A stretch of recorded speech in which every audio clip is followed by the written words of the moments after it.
السلام علیکم ورحمۃ اللہ وبرکاتہ۔ آج ہم سیکنڈ ایئر کے سوال نمبر 6 مضمون کے بارے میں بات کریں گے۔ یہ سوال اپنی نوعیت کے لحاظ سے بہت اہم ہے کیونکہ اس کے سب سے زیادہ نمبر ہیں، 20 نمبر ہیں۔ میں نے ایک دو چیزیں دیکھی ہیں کہ جب بڑا سوال ہوتا ہے اس میں سے ہم زیادہ نمبر، کم نمبر بھی تو زیادہ لگتے ہیں۔ جیسے اس 20 میں سے اگر میں 14 بھی دوں گا نا تو مجھے احساس ہوگا میں نے بہت نمبر دے دیے۔ جو سوال نمبر 5 ہے، نظم کا خلاصہ، اس کے 5 نمبر ہیں، مجھے کبھی احساس نہیں ہوگا میں نے 5 میں سے 5 دے دیے۔ تو اس لیے یہاں پہ کامن سی چیز ہے، اس کو ذہن نشین رکھنا ضروری ہے۔ اس سوال میں زیادہ سے زیادہ نمبر کیسے حاصل کرنے ہیں، یہ بڑی بات ہے، اور اس کو میں کہتا ہوں دانائی کی بات ہے۔ تمام چیزوں کو پس پش رکھتے ہوئے سب سے پہلے ہم صفحہ نمبر 37 پہ پہنچتے ہیں۔ میرا خیال ہے، میرا بلکہ یقین ہے کہ یہ صفحہ نمبر 37 آپ کے وہ تمام ابہام، آپ کے وہ تمام خیالات کلیئر کر دے گا جو آپ کے دماغ میں ہیں۔ سب سے پہلے تو ہم یہ دیکھتے ہیں کہ ہے کیا چیز، اس کی ہدایات کیا چیز ہیں۔ مضمون ایک نثری تحریر ہے بھائی۔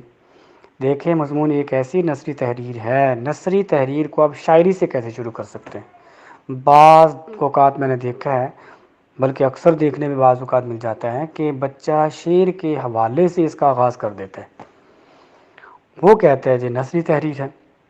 دوسری بات پڑھتے ہیں، جس میں زندگی کے کسی بھی شعبے سے متعلق کسی بھی موضوع پر اپنے خیالات اور جذبات کا اظہار کیا جاتا ہے۔ خیالات ہیں اچھے تاثرات، جذبات اس کے بارے میں غصہ بھی ہو سکتا ہے، کیونکہ ایک چیز یعنی خیالات اور جذبات کو اگر میں یوں کہہ دوں، اس کے میرٹس اور ڈی میرٹس، خوبیاں اور خامیاں، دونوں چیزوں کے بارے میں بات کریں گے۔ آگے کہتے ہیں جی مضمون کی ایک بالعموم خاص ترتیب ہوتی ہے۔ آج تک آپ یہی ذہن میں رکھے ہوئے ہیں، کوئی ترتیب نہیں، جیسے کوئی مواد آ گیا دمادم مست قلندر لکھتے جاؤ، لکھنا ہی شاید مقصد ہے۔ تو وہ کہتے ہیں کہ کوئی ترتیب ہوتی ہے، اور ترتیب کیا کہتا ہے؟ سب سے پہلے زیر بحث موضوع کا تعارف کروایا جائے۔ پہلا حصہ اس نے کہا جی تعارف کروایا جائے، جس کے بارے میں لکھ رہے ہیں وہ ہے کیا چیز۔ اس کے بعد کہتا ہے جی پھر اس کے بارے میں معلومات پیش کی جائیں، اس کے بارے میں جتنی بھی آپ کی صحیح معنی میں معلومات ہیں وہ پیش کی جائیں۔ تیسرا حصہ کہتا ہے نتیجہ اخذ کریں، یعنی وہ کہتا ہے اپنی اس مضمون کے بارے میں رائے قائم کریں، وہ مضمون کے بارے میں آپ کے خیالات کیا ہیں۔ آگے کہتے ہیں مضمون قدر مختصر مگر جامع ہونا چاہیے۔ میں تو یوں کہوں گا جامع مسجد چھوٹی نہیں ہوتی، لیکن اس کے اندر ہر وہ ضرورت کی چیز ہوتی ہے جو ہونی چاہیے، تو اس لیے فضولیات نہیں ہوتی، تو اس لیے جامع مسجد، بڑی مسجد۔ مختصر تو کہہ دیا، لیکن ہم جامع مسجد کو دیکھیں تو ہم اس کا لغوی مطلب ہے بڑی مسجد ہے، تو جامعیت الفاظ کا چناؤ اچھا ہونا چاہیے۔ آگے کہتا ہے چونکہ روزمرہ بول چال کی زبان سب سے عمدہ تحریر ہوتی ہے، جیسے آج کی اردو ہے، آج سے 20 سال پہلے 50 سال پہلے ایسی نہیں تھی۔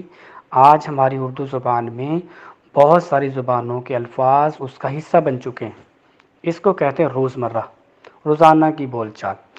اس لیے مضمون نگار کو چاہیے، لکھنے والے کو چاہیے کہ وہ روزمرہ سے قریب ہو کر حتی الامکان جہاں تک ہو سکے شگفتہ رواں زبان استعمال کرے، یعنی لکنت نہیں ہونی چاہیے، آپ چلتے جائیں، تسلسل سے تسلسل ہو، آپ کی بات سے بات نکلے، واقعے کے ساتھ واقعہ ربط رکھتا ہو۔ مضمون کے لیے موضوع کا لحاظ رکھنا بھی ضروری ہے۔ بعض اوقات ایک بچہ مضمون لکھتے ہوئے، اس کی مثال دیتے ہوئے مضمون کا خیال ہی چھوڑ دیتا ہے، کسی دوسرے مضمون کی طرف یا کوئی اور بات کی طرف زیادہ اپنا جھکاؤ کر دیتا ہے، کیونکہ اگر مضمون موضوع سے منسلک نہ رہے گا تو مضمون اچھا تاثر پیش نہیں کرے گا۔ اب بات رہی یہ کہ مضمون کتنا ہونا چاہیے۔ آپ کی بورڈ کی شیٹ کے مطابق آپ کے 8 صفحے ہونے چاہیے، بچتے ہی 8 صفحے ہیں، 8 ساڑھے 7 سوا 7 صفحے لکھ دینا بہتر ہے، کیونکہ عموماً بچے وہاں پہ اتنا لکھ کر آتے ہیں۔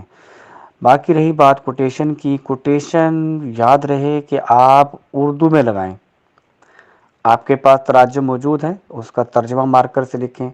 بعض بچے ایسے کرتے ہیں کہ اوپر عربی یا انگریزی لکھ دیتے ہیں، نیچے پھر اس کو اردو میں ترجمہ بھی لکھ دیتے ہیں، یہ برا تاثر پیش کرتا ہے۔ تو اس لیے دوسری بات یہ ہے کہ ایک صفحے پہ ایک کوٹیشن سے زیادہ کوٹیشن نہیں ہونی چاہیے، اس سے بھی برا تاثر پیش ہوتا ہے، کیونکہ مضمون ہے نثری تحریر، اس میں آپ نثر پہ زیادہ توجہ دیں اور کوٹیشن پہ زیادہ کم توجہ دیں۔ یہ نہیں کہ آپ کو جو اتنی کوٹیشنیں یاد ہو گئی ہیں تو آپ 2 لائنیں لکھیں یا 4 لائنیں لکھیں، ایک صفحے پہ 3 کوٹیشنیں لگا دیں، یہ بہتر نہیں ہے۔